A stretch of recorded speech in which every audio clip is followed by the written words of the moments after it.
नमस्कार दोस्तों, स्वागत है अपने YouTube channel top trending GK में। दोस्तों इस वीडियो में देखने वाले हैं एसएससी सीजीएल एग्जाम जो 11 अप्रैल 2022 को प्रथम पारी में कंडक्ट हुआ था।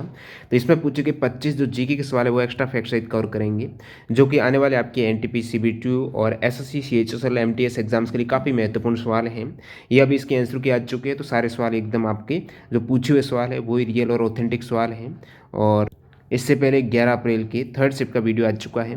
इस प्रकार ये सीरीज़ कंटिन्यू रहेगी और आपके 3 से 4 दिन में एक साथ में कंबाइन करके इसकी पीडीएफ फाइल भी टेलीग्राम चैनल पर अवेलेबल करा दूंगा। लिंक डिस्क्रिप्शन बॉक्स में, आप टेलीग्राम चैनल से जुड़ सकते हो। तो 11 अप्रैल के प्रथम पारी में पूछे गए सारे जीके के सवाल है एक्स्ट्रा फैक्ट सहित कवर करें। उससे पहले मैं आपको बता दूं, जो भी कैंडिडेट अभी तक मॉक टेस्ट अटेम्प्ट नहीं कर रहे हैं, चाहे आप रेलवे की तैयारी करते हो, एसएससी की बात तैयारी करते हो, तो सारे एग्जाम्स के मॉक टेस्ट 400 प्लस एग्जाम्स के मॉक टेस्ट आपको टेक्स्ट बुक पर एक ही पास के अंतर्गत अवेलेबल हो रहे हैं। इसमें यदि आप टीटीजी के कूपन कोड यूज़ करेंगे तो मैक्सिमम 39 रुपये का डिस्काउंट ले सकते हो। ये टेक्स्ट बुक ऐप और वेबसाइट दोनों पर अवेलेबल है। जो सेम एग्जाम पैटर्न और डैशबोर्ड पर आधारित मॉक टेस्ट रहते हैं वो यहाँ पर आपको मिल जाएंगे। और जितनी ज़्यादा हो सके प्रैक्टिस कीजिएगा ताकि आपकी टाइम मैनेजमेंट बेहतर कर पाएँ। कॉन्फिडेंस लेवल आपका बढ़ने वाला, जितनी आप मॉक टेस्ट लगाएंगे, प्रैक्टिस करेंगे, कौन सा सेक्शन वीक है आपको पहले ही पता चल जाएगा। तो यहाँ पर कंटिन्यू कर लेते हैं। आपके सामने पहला सवाल, लॉटरी रेगुलेशन एक्ट जो लॉटरी विनियमन अधिनियम है वो किस वर्ष पारित किया गया था? तो लॉटरी से संबंधित जो भी रूल्स वगैरह हैं वो आपके एक्ट 1998 में पारित हुआ। कब हुआ है? 1998 में लॉटरी रेगुलेशन एक्ट को पारित किया गया है। अगला सवाल देखिए, भारत के राष्ट्रीय चिन्ह, जो भारत का राष्ट्रीय चिन्ह इस प्रकार आप देख सकते हो, सत्यमेव जयते लिखा हुआ है, तो ये किस दिन अपनाया गया था? भारत का राष्ट्रीय चिन्ह है 26 जनवरी 1950 को अपनाया गया है। और जो राष्ट्रीय मोटो है, नेशनल मोटो है, वो सत्यमेव जयते हैं और ये पूरा राष्ट्रीय चिन्ह हो जाएगा। इसको 26 जनवरी 1950 को अपनाया गया था। अन्य जो प्रमुख मैं सिंबल की बात करूं, नेशनल सिंबल जैसे राष्ट्रीय ध्वज है, जो तिरंगा है, उसको कब अपनाया गया है और किसने डिजाइन किया है? तिरंगा को, राष्ट्रीय ध्वज को 22 जुलाई 1947 को अपनाया गया। कब अपनाया गया है? 22 जुलाई 1947 को। इसको डिजाइन किया है पिंगाली वेंकैया के द्वारा। 22 जुलाई 1947 को एडॉप्ट किया गया है। और जो नेशनल एंथम है, जो जन गण मन है, ये 24 जनवरी 1950 को। और नेशनल सॉन्ग जो वंदे मातरम है, इसको भी 24 जनवरी 1950 को अपनाया गया है। बात करूँ वंदे मातरम जो नेशनल सॉन्ग है, इसको सबसे पहले किसके द्वारा गाया गया है? तो रविंद्रनाथ टैगोर ने इसे 1896 के जो कांग्रेस अधिवेशन है उसमें पहली बार इसको पोएम के रूप में गाया था। और जो शपथ है स्कूल में, भारत मेरा देश है, समस्त भारतीय मेरे भाई बहन वाली जो नेशनल प्लेज है, ये किस प्रकार इससे संबंधित एग्जाम में सवाल आ जाए तो आप कहेंगे इसको सबसे पहले ये तेलुगु में पाइदी मारी वेंकट सुबा के द्वारा 1962 में जो नेशनल प्लेज शपथ है इसको प्रतिज्ञा को लिखा गया था। तेलुगु में लिखा गया था पाइदी मारी वेंकट सुबा राव के द्वारा 1962 में। और 26 जनवरी 1965 को ये स्कूलों में बोलने हेतु क्या है इंट्रोड्यूस ये किया गया, बाद में प्रस्तावित किया गया 26 जनवरी 1965 को। और जो इंडियन करेंसी रुपी है, इसका जो सिंबल इस प्रकार वाला रुपी है ना, आर वाला, ये 2010 में अपनाया गया था। और इसको डिजाइन किया है वो क्या है दोस्तों? उदय कुमार ने। ठीक है। नेक्स्ट वाले यहाँ पर रिंग ऑफ फायर को आप किस महासागर से संबंध करेंगे? सेम सवाल एनटीपीसी में आ चुका है। रिंग ऑफ फायर है तो प्रशांत महासागर है, जो विश्व के लगभग 2/3 ज्वालामुखी प्रशांत महासागर की वृत्त में पाए जाते हैं, जिसको ज्वाला वृत्त या फिर अग्निवृत्त रिंग ऑफ फायर कहा जाता है। जो 2/3 ज्वालामुखी है प्रशांत महासागर की वृत्त में पाए जाते हैं, इसलिए इसे अग्निवृत्त या फिर ज्वालावर्त कहा जाता है। अन्य नाम में आप पैसिफिक रिंग ऑफ फायर कहेंगे, रिम ऑफ फायर भी कहते हैं इसे। यहाँ कई ज्वालामुखी विस्फोट और भूकंप आते हैं। और दो रिंग ऑफ फायर लगभग 40,000 किलोमीटर लंबी और 500 किलोमीटर चौड़ी एक घोड़े की नाल के आकार का बेल्ट है।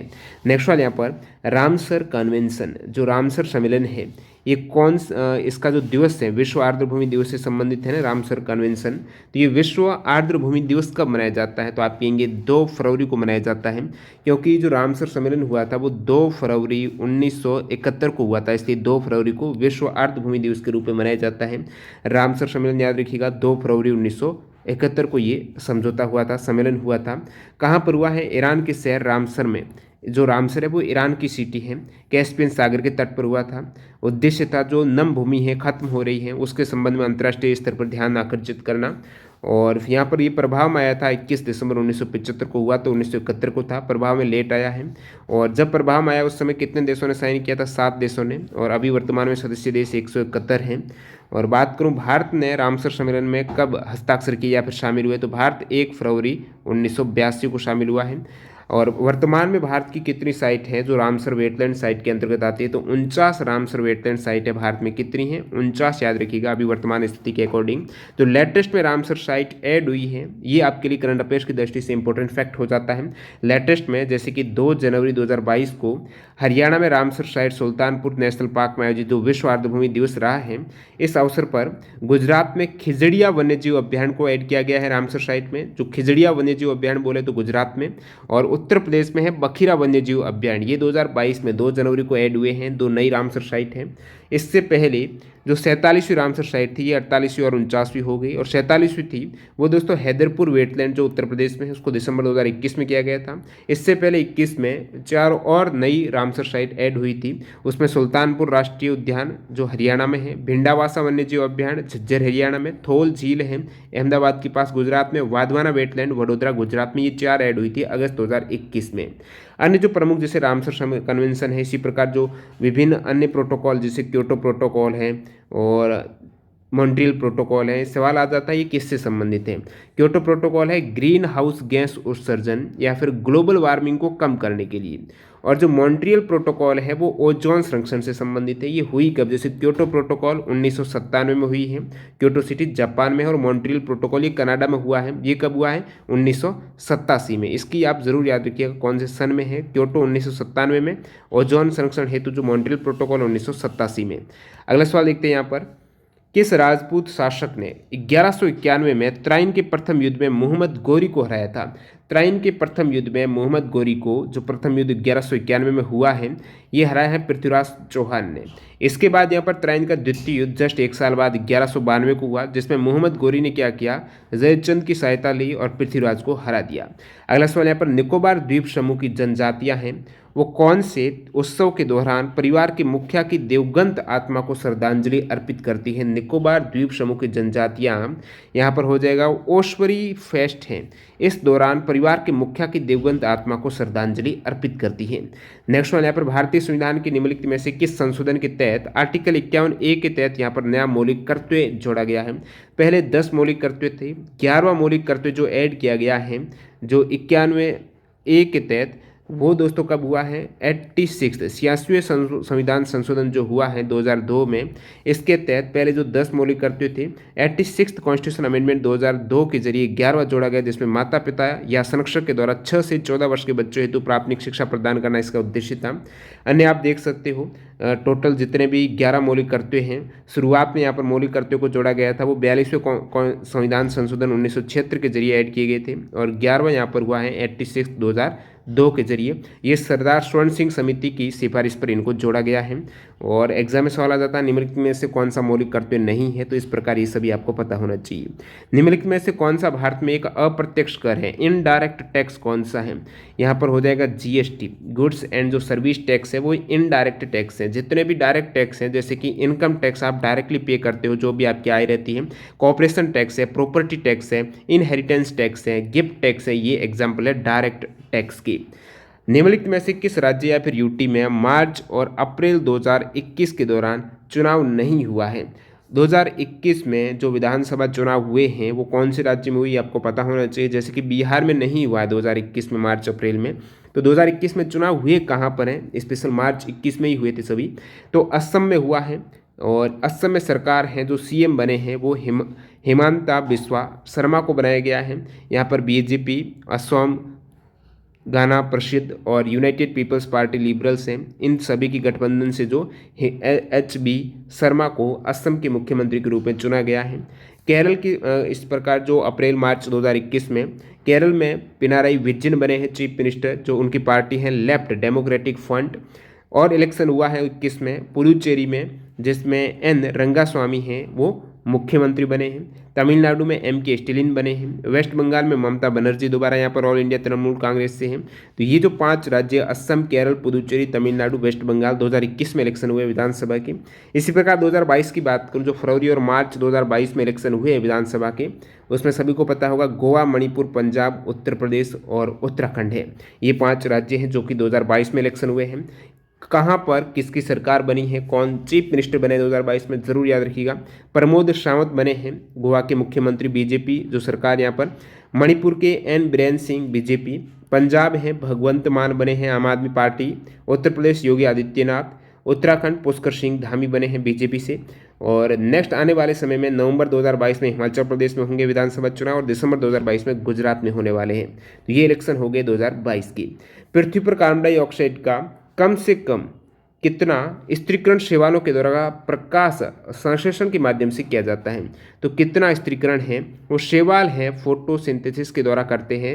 तो पृथ्वी पर कार्बन डाइऑक्साइड का कम से कम आधा भाग है ना, जितना भी CO2 है पृथ्वी पर उसका आधा स्त्रीकरण है वो शैवाल करते हैं। स्त्रीकरण का मतलब है जीवित जीवों के द्वारा अकार्बनिक जो कार्बन है उसका कार्बनिक कार्बन में रूपांतरण। अगला सवाल, प्रदूषण की कोटि या तीव्रता को कम कर रहा है या समाप्त कर रहा है, क्या है जो कि प्रदूषण की तीव्रता को कम कर रहा है या फिर समाप्त कर रहा है। तो इनमें से हो जाएगा दोस्तों यहाँ पर उपशमन है। उपशमन है, ये क्या होता है, प्रदूषण उपशमन से मतलब है प्रदूषण और पर्यावरण पर इसके प्रभाव को कम करने के लिए लागू की गई तकनीक है। जैसे कि जो अपशिष्ट है उनका उपचार किया जाना और कचरा है उससे खाद बनाना, फिल्टर करना, जो प्रदूषण है प्रदूषण को फिल्टर वगैरह जो कम किया जाता है वही उपशमन है। अन्य विकल्प में आप देखेंगे एरोसॉल दिया गया है। एरोसॉल का मतलब है जो वाहन और कारखाने हैं उनके द्वारा उत्सर्जित जो कण रहते हैं हवा में मौजूद हैं वो एरोसॉल के रूप में रहते हैं। और वातन है, वातन भी दिया है यहाँ पर, आप एरेसन देखेंगे ये वाला एरेसन वातन। वातन का क्या मतलब है, तो वातन का मतलब है वायु किसी दरों में जो भी एयर है वो किसी लिक्विड में मिक्स हो जाती घुल जाती वो वातन है। पूर्व Spanish footballer Antonio Lopez Habas hero ISL 2020-21 में किस फुटबॉल टीम के कोच थे। जो हीरो ISL 2020-21 हुई है, इंडियन सुपर लीग है जो फुटबॉल की 2020-21 वाला सीजन है, इसमें जो एंटोनियो लोपेज हबास हैं वो एटी के मोहन बगान जो क्लब है इनके कोच रहे हैं।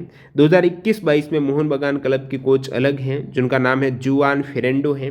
2020-21 में आगे सवाल भी आएगा, हीरो ISL 2020-21 है, ये किसने जीता, चैंपियन रही है मुंबई सिटी है।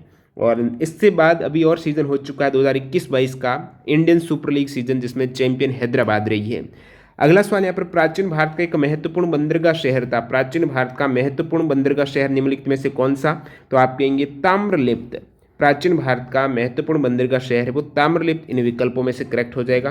ताम्रलिप्त या फिर ताम्रलिप्ति बंगाल की खाड़ी में स्थित एक प्राचीन नगर था। बंगाल की खाड़ी में स्थित प्राचीन नगर ताम्रलिप्त या ताम्रलिप्ति है, तो ये एक बंदरगाह था। अहिस्त्र यहाँ पर देखेंगे तो ये उत्तर प्रदेश में है। सारोस्ती ये भी उत्तर प्रदेश में। अहिस्त्र की बात करूँ तो महाभारत के अनुसार अहिस्त्र उत्तर पांचाल की राजधानी और जो सारोस्ती है ये प्राचीन भारत के कौशल राज्य की दूसरी राजधानी थी। यहाँ पर महात्मा बुद्ध ने कई वर्ष तक वास किया था, इसलिए एक तीर्थ स्थल आप कह सकते हो जो कि उत्तर प्रदेश में राप्ती नदी के किनारे है। केंद्रीय बजट 2021-22 में पिछले वर्ष की तुलना में स्वास्थ्य और कल्याण के लिए आवंटन में कितने फीसदी की वृद्धि की गई है। स्वास्थ्य और कल्याण के लिए जो आवंटन हुआ है 2021-22 वाला बजट, इससे पहले वाला अभी 2022-23 में आ चुका है, तो उसमें जो वृद्धि हुई है प्रीवियस 2020-21 के बजट से वो 137% हुई है। अब की बार बात करूं 2022-23 के बजट में स्वास्थ्य क्षेत्र में वो जो वृद्धि की गई बजट की वो 16% है प्रीवियस बजट से। अगला सवाल यहाँ पर, निम्नलिखित में से किसे श्वेत पर्वत के नाम से जाना जाता है। श्वेत है तो नाम से स्पष्ट है, धौला है, धौलागिरी है जो श्वेत पर्वत के नाम से इस पर्वत को जाना जाता है, जो विश्व का 7वां सबसे ऊंचा पर्वत है जिसकी हाइट 8,167 मीटर है। ये नेपाल में है धौलागिरी माउंटेन। इसी प्रकार अन्य विकल्प में जैसे कि चो ओयू माउंट है, ये 6th विश्व का सबसे छठा ऊंचा पर्वत है, चीन नेपाल बॉर्डर पर है। और लोहोत्से माउंटेन है ये हो जाएगा विश्व का 4था सबसे ऊंचा पर्वत। और 5वां है वो मकालू है, 4था ये लोहसे है। इसके बाद सबसे पहला माउंट एवरेस्ट है, फिर K2 है, तीसरा कंचनजंगा है, चौथा यहाँ पर लोहसे हो गया, 5वां है मकालू, छठा यहाँ पर छो ओयू हो गया, 7वां जो दिया गया धौलागिरी। तो 1 से लेकर 7 तक आपके सारे पता होना चाहिए माउंटेन कहाँ पर उनकी क्या हाइट है।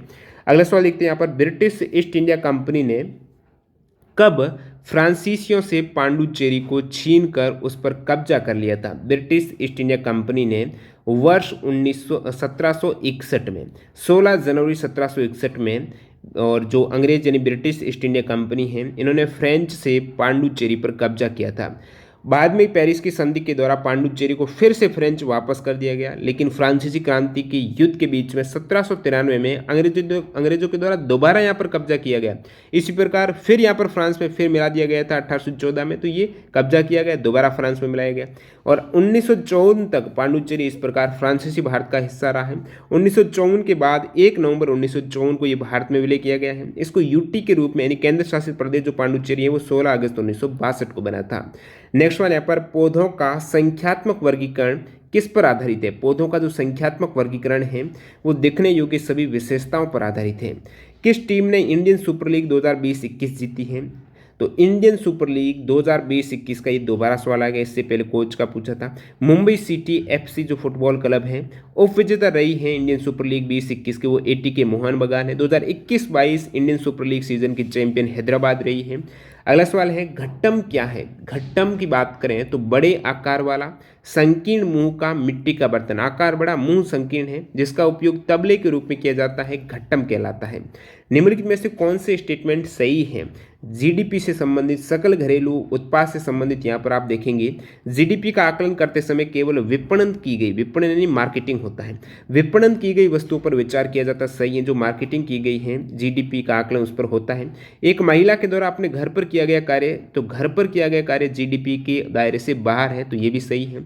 जीडीपी का अनुमान लगाने में केवल अंतिम वस्तु, बिल्कुल जो अंतिम लास्ट में तैयार वस्तु है और जो भी सर्विस है उस पर विचार किया जाएगा भी, तो ये तीनों ही सही स्टेटमेंट है। जीडीपी की बात करूं, सकल घरेलू उत्पाद में उपभोग आता है प्लस सकल निवेश आता है, सरकारी खर्च आता है प्लस निर्यात माइनस आयात को माइनस करना होता है। सकल घरेलू उत्पाद एक विशिष्ट समय अवधि में देश की सीमाओं के भीतर उत्पादित जो सभी तैयार वस्तु, जो आप अंतिम बोल रहे हो, जो तैयार वस्तु और सेवाओं का मौद्रिक मूल्य है। कौन the secret of the Ved, secret of the Veda पुस्तक के उत्तर है वो श्री अरबिंदो है। मार्च 2021 में उत्तराखंड के मुख्यमंत्री कौन बने? मार्च 21 की बात हो रही है, तो तीर्थ सिंह रावत बने हैं। 10 मार्च 2021 से 4 जुलाई 2021 तक रहे हैं, तो कुछ 100 दिन तक ये मुख्यमंत्री रहे हैं। इनसे पहले त्रिवेंद्र सिंह रावत थे, तीर्थ सिंह रावत, त्रिवेंद्र सिंह रावत, तो ये अलग है। त्रिवेंद्र सिंह रावत रहे थे 2017 से 21 तक है। वर्तमान में जो इलेक्शन हो गया है अब की बार 22 में, तो पुष्कर सिंह धामी बन गए हैं। अगला सवाल यहाँ पर हाइड्रोफाइट्स में पाए जाने वाले विशेषीकृत जो रूट है, मूल है, वो क्या है? न्यूमेटोफॉर्स कहलाते हैं, जो हाइड्रोफाइट्स में पाए जाते हैं। अगला सवाल, जो मातृ पृथ्वी दिवस अंतर्राष्ट्रीय मदर अर्थ डे मनाया गया है 2021 में, जो कि 22 अप्रैल को पृथ्वी दिवस मनाते हैं। थीम क्या थी 21 में? तो रीस्टोर आवर अर्थ इसकी थीम। 22 में भी 22 अप्रैल 2022 को जो पृथ्वी दिवस मनाया गया है इसकी थीम है इन्वेस्ट इन आवर प्लैनेट। अंतिम सवाल, किस दिन को विश्व जल दिवस के रूप में मनाया जाता है? 22 मार्च को विश्व जल दिवस के रूप में मनाते हैं। 2021 में विश्व जल दिवस की थीम थी वैल्यूइंग वाटर और 2022 में विश्व जल दिवस की थीम है ground water making the invisible visible, ये 2022 की थीम हो जाएगी। तो इस प्रकार आपने जो 25 सवाल देखे हैं ये सीजीएल 11 अप्रैल 2022 के प्रथम शिफ्ट में पूछे गए सारे सवाल हैं। एक्स्ट्रा फैक्ट सहित कवर हो गए हैं और PDF फाइल के लिए आप टेलीग्राम से जुड़ जाना, लिंक डिस्क्रिप्शन बॉक्स में। मिलते हैं नए वीडियो के साथ। वंदे मातरम, जय हिंद दोस्तों।